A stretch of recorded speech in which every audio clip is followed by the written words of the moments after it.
हमने क्या करना होता है, सिंबल को यूज़ करना होता है। वो कौन सी होती है, डायमंड सिंबल होती है। ठीक है, condition is given in the diamond symbol, the flow of control from diamond में go in two directions, one direction used if the condition is true and the second direction is used if the condition is false।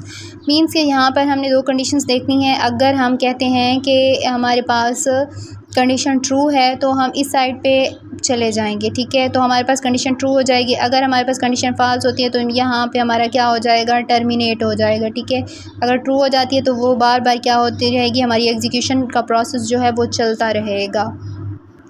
अच्छा, अब next हमारे पास आ गया है कि start और and हमारे पास किससे होता है। स्टार्ट जो होता है वो हमारे पास एक ऑल शेप से होता है और एंड भी हमारे पास सेम शेप से ही होता है। ठीक है, तो अब the all symbol is used to represent the start and end of the flow chart. फिर हमारे पास फ्लो लाइंस आ जाती हैं। ठीक है, फ्लो लाइंस में हमने क्या करवाना होता है, arrow symbols are used to represent the direction of a flow in flow chart. These are 4 type of flow lines. हमारे पास ये 4 फ्लो लाइंस होती हैं। कनेक्टर है हमारे पास, circle symbols is used to combine different flow lines. It is used when 2 or more symbols come from different directions. ठीक है, and move to one direction. अब ये हमारे पास क्या है, कनेक्टर है। फिर उसके बाद हमारे पास आ जाता है फंक्शन कॉल। हमारे पास क्या होता है, rectangle symbol used with double lines on left. अब इनके लेफ़्ट में हमारे पास क्या आ जाती हैं, डबल लाइंस आ जाती हैं। Is use to call function. The name of function with parameters is written inside the symbols. ठीक है, फिर उसके बाद क्या आ जाता है, प्रिपरेशन आ जाता है। प्रिपरेशन में हमें क्या करना होता है, the symbols is used with 4 loops to specify start and stop condition. ठीक है, ये हमारे पास डायग्राम यूज़ होती है। फिर उसके बाद हमारे पास आ जाता है कि guidelines for drawing flow chart. Flow chart को ड्रा करने के लिए हमारे पास कुछ गाइडलाइंस दी गई हैं। वो कौन कौन सी हैं, the direction of a flow chart should be from top to bottom और लेफ़्ट टू राइट। ठीक है, टॉप से बॉटम होती है और लेफ़्ट टू राइट होती है। ठीक है,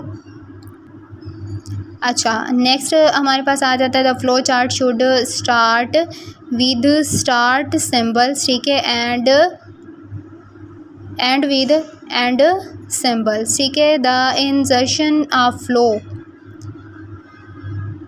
intersection of flow lines in the flow chart should be avoided. Only one line should come out from process symbol। ठीक है, only one flow lines must enter a decision symbol, however 2 flow lines may come out of decision symbols. ठीक है, for true and false answer. ठीक हो गया, ये हमारे पास condition use हो रही होती है कि हमारे पास अगर ट्रू है तो हम इस साइड पे क्या कर जाएंगे, मूव कर जाएंगे। फॉल्स है तो इस साइड पे हमारे पास हमारा जो ये लूप होगा वो टर्मिनेट हो जाएगा। Only one flow lines used with terminal symbol. एक ही लाइन को हम यूज़ करते हैं टर्मिनल सिंबल के लिए। ठीक है, the flow chart should be clear and easy to understand. The brief description should be written for each step in the flow chart. The connector should be used to reduce the number of flow lines. If the flow chart become complex, the page number must be written clearly if a flow chart does not fit on one page। ठीक है, फिर हमारे पास limitations कुछ आ जाती हैं flow chart की। The limitation of flow chart are flow following. ठीक है, it is difficult to draw flow chart for complex problem. The flow chart has to redesign if any change required. Example हमारे पास आ जाती है। अब यहाँ पे देखें कि उन्होंने कहा है कि हमने क्या लेना है, फ्लो चार्ट बताना, find the sum product and average 5 numbers. ठीक हो गया, इनपुट नंबर ABCDE, हमने सम उसका करना है। अब यहाँ पे प्रोसेसिंग हो रही होती है। ठीक है, तो इसीलिए हमारे पास कौन सी सिंबल यूज़ होगी, रेक्टेंगल की। फिर उसके बाद हमारे पास यहाँ पे भी प्रोडक्ट लेना है। ठीक है, सबको प्रोडक्ट किया, फिर एवरेज किया। तीनों में ही हमारे पास क्या हो रही है, सेम सिंबल यूज़ हो रही है। फिर हमारे पास क्या आ जाएगा, पैरेललोग्राम आ जाएगा। आउटपुट यहाँ पे क्योंकि शो होनी है, इनपुट और आउटपुट दोनों के लिए हमारे पास क्या होगी, सेम सिंबल यूज़ होगी।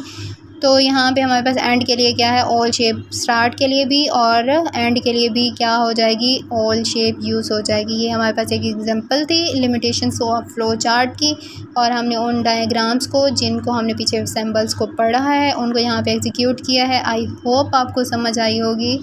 अगर आपको समझ आई है तो मेरी वीडियो को लाइक भी कीजिएगा, कमेंट भी कीजिएगा और मेरे चैनल को सब्सक्राइब करना मत भूलिएगा। थैंक यू, अल्लाह हाफिज़।